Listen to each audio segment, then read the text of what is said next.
For more free African history resources, please go directly to our website or click the links below.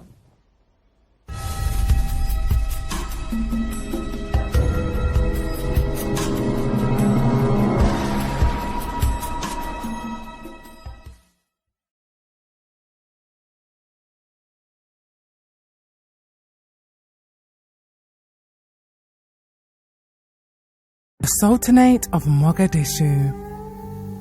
The Sultanate of Mogadishu was a medieval sultanate centered in modern-day southern Somalia. It was also known as the Kingdom of Mogadishu and was established by the Somalians by 800 AD.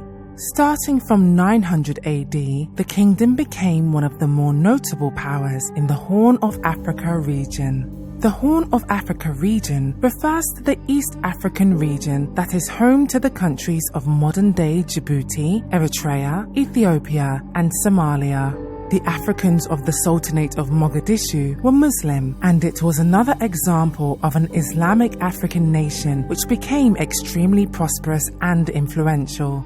At its peak, the Mogadishu Sultanate maintained a vast trading network, dominated the regional gold trade, minted its own currency, and left an extensive architectural legacy in present-day southern Somalia. It was a local city-state with much influence over the neighboring coastal towns. Trade between the people in the Mogadishu area with other areas along the Indian coast of Africa, where the Indian Ocean is located, was commonplace. Muslim traders from the Arabian Peninsula came to the area by 900 AD. Trade increased among the Swahili cities of the coast of Africa in the 10th century, hence driving the Mogadishu economy. At its peak, Mogadishu had a well-established trading network with important trading partner nations such as Egypt, Persia, India, and China. Mogadishu established its own Mogadishu currency for its medieval trading empire in the Indian Ocean. It centralized its commercial hegemony by minting coins to facilitate regional trade. The currency bore the names of the 23 successive sultans, or rulers of Mogadishu. The founder of the Sultanate was reportedly Fakhr ad-Din, who was the first Sultan of Mogadishu and founder of the Fakhr ad-Din dynasty.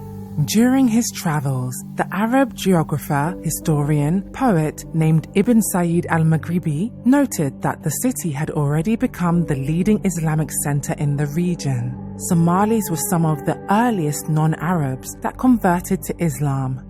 Fatima bint Asad was an aunt to the Islamic prophet Muhammad and died in Mogadishu in modern-day Somalia in 626 AD. It is understood that Islam had been introduced en masse into Somalia as early as 634 AD, when some Muslims arrived from the country of modern-day Oman on an expedition. Now, Ibn Battuta was an African Berber scholar and explorer from Morocco who traveled extensively in Africa and Asia. Ibn Battuta visited the region and provides the following description in his writings. From Zaila, we sailed 15 nights and arrived at Mogadishu, which is a very large city. The people have very many camels and slaughter many hundreds every day. They have also many sheep. The merchants are wealthy and manufacture a material which takes its name from the town and which is exported to Egypt and elsewhere. Among the customs of the people of this town is the following. When a ship comes into port, it is boarded from sambuks, that is to say, little boats.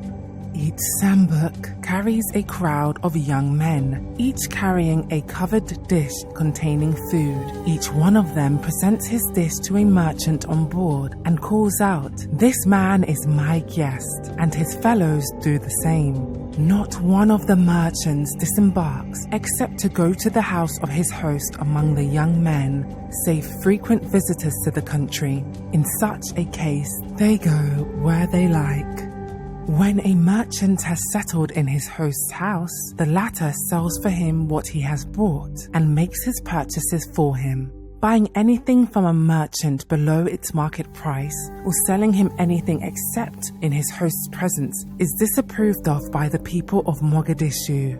they find it of advantage to keep to this rule. We went to the chief mosque and prayed behind the maksura, the enclosure for the sheikh. When he came out of the maksura, I greeted him with the Qadi. He replied with his good wishes for us both and talked to the Qadi in the local language and then said to me in Arabic, "You are welcome. You have honored our country by coming and have rejoiced us." He went out into the courtyard of the mosque and stopped at the tomb of his son, which is there. He recited a passage from the Quran and prayed. Then came the wazirs, the amirs, and the military commanders and greeted him. In doing this, they observed the same customs as are followed in the Yemen. The man who gives his greetings places his forefinger on the ground and then on his head and says, "May God make you glorious." The Sultanate of Mogadishu eventually became part of the expanding Ajuran Sultanate.